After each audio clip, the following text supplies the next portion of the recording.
Al-Bukhari Kitab As-Siyam nomor hadis 38, ada juga di nomor hadis 1904 sampai 1905.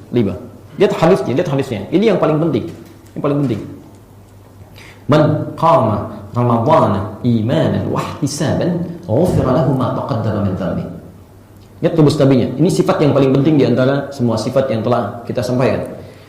Siapapun yang menunaikan qiyam Ramadan, dilakukan satu karena iman, yakin karena Allah. Di kalimat pertama ingin memberikan ukuran kepada kita, tunaikan ikhlas karena Allah, jangan karena yang lain.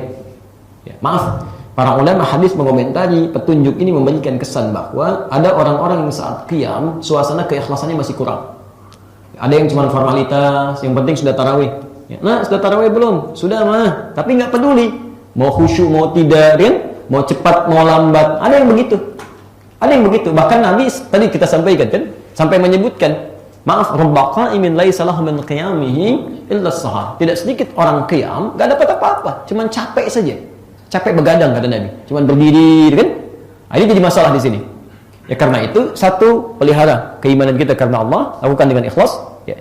Bahkan berita baiknya nih, saya sedikit lompat sebentar ya.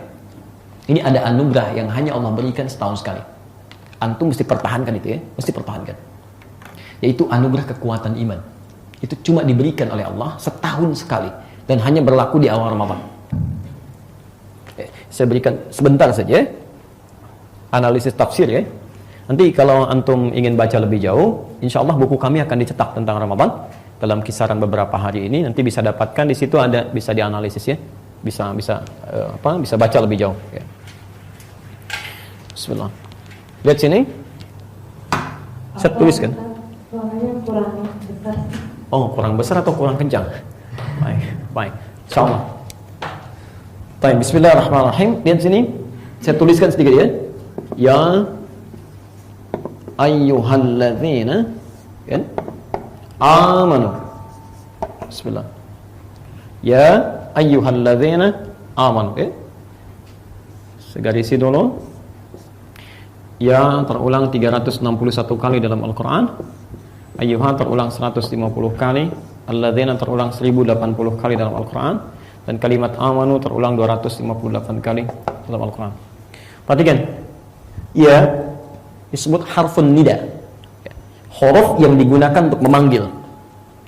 Di Arab itu, ya itu fungsinya fleksibel kalau untuk memanggil. Bisa manggil yang dekat, yang menengah, atau yang jauh. Misal, di depan saya misalnya ada Ahmad, kan? Saya akan panggil, ya Sayyid Ahmad, ya Ahmad, kan? Ya, boleh pakai ya. Atau manggil yang menengah, ya, ada Ali di tengah, ya Ali, saya bilang, ya, pakai ya. Atau yang jauh, saya ada Muhammad jauh, saya panggil ya Muhammad, insyaallah ta'ala, kan? Itu menggunakan ya. Jadi, huruf yang digunakan untuk memanggil bisa dalam kategori jarak yang dekat, ya, menengah, ya, ataupun jauh. Sekarang lihat rumus tafsirnya.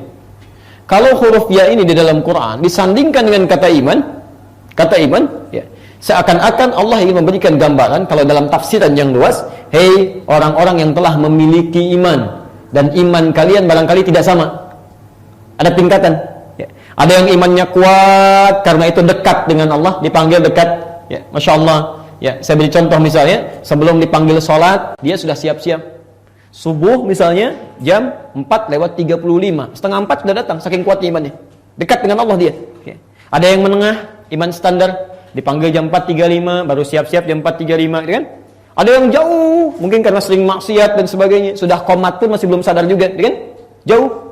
Jadi ketika dipanggil kalimat ya disatukan dengan iman, seakan-akan satu memberi faidah untuk tingkat keimanan yang berbeda-beda. Orang-orang yang telah memiliki iman, saya tahu iman kalian beda-beda, ya. Tapi yang paling hebat, ketika Allah menyebutkan imannya beda-beda, tapi disamakan panggilannya pakai ya, satu huruf. Padahal Allah bisa memanggil yang dekat dengan hamzah a, ya. Yang menengah pakai ya, yang jauh pakai ayah. Itu rumusnya, ada 14 panggilan.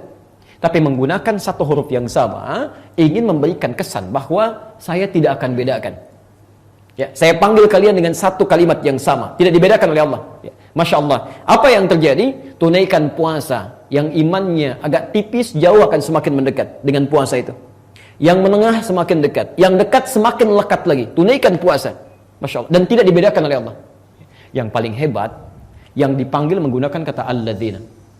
Terulang 1080 kali dalam Al-Quran. Alladzina itu panggilan kepada objek yang sifatnya banyak, komunal, tanpa dibatasi dengan keadaan apapun. Di mau besar, mau kecil, mau tua, mau muda, laki-laki, ataupun perempuan. Disamakan semuanya. Seakan-akan kalau kalimat bebas, ya Allah ingin mengatakan, hei, ayo sini semua yang telah merasa punya iman. Baik yang imannya kuat, menengah, ataupun kecil karena jauhnya dari Allah, tunaikan puasa. Tunaikan. Dan diberikan panggilan yang sama. Disamakan. Diberi kekuatan yang sama. Ya, di awal puasa. Karena itu Anda jangan kaget, di awal-awal Ramadan, Masya Allah, perhatikan nanti ya. Jangankan yang sering ke masjid, yang tidak pernah ke masjid pun, itu bisa saf pertama tuh malam Ramadan. Silahkan cek. Tadi saya sholat di Masjid Al-Ittihad, tuh, Masjid Raya itu ya. Zuhur. Cek tuh. Malam Ramadan Anda temukan akan banyak tuh. Jangankan yang biasa baca Quran, yang nggak pernah baca pun bisa pegang mushaf. Ya, karena diberikan panggilan yang sama. Nih. Dan hebatnya karena menggunakan alladzina, mencakup semua kalangan, jangankan orang dewasa, anak kecil pun yang belum balik ikut-ikutan. Silakan lihat ya, 5 tahun, 6 tahun sudah ke masjid tuh. Masya Allah. Awal Ramadan. Ya cuman sayang, Allah sudah berikan kekuatan imannya, tapi kadang ada orang-orang tertentu yang meninggalkannya. Atau minimal menurunkannya. Ya. Begitu di awal dikasih, di pertengahan mulai ditinggalkan. Ya. Ada bahasa katanya suka ada kemajuan ya. Ya, maju gitu ya, safnya maju, pertengahan maju sampai habis tuh ya. Ini berkurang. Karena itu minta kepada Allah supaya dijaga keimanan kita. Jangan turun, lakukan karena Allah, pertahankan. Ya. Wahtisaban, ini yang penting. Wahtisaban, dan dia lakukan sambil berharap pahala, berevaluasi diri. Nah, ini bagian terakhir dari rumus salat tarawih. Sifat salat nabinya adalah dalam setiap gerakan-gerakannya itu lakukan sambil dengan berevaluasi. Muhasabah, introspeksi diri, berharap pahala. Misal saat sujud ya, dalam sujud antum mohon ampunan pada Allah Subhanahu wa taala, pahami bacaan salatnya.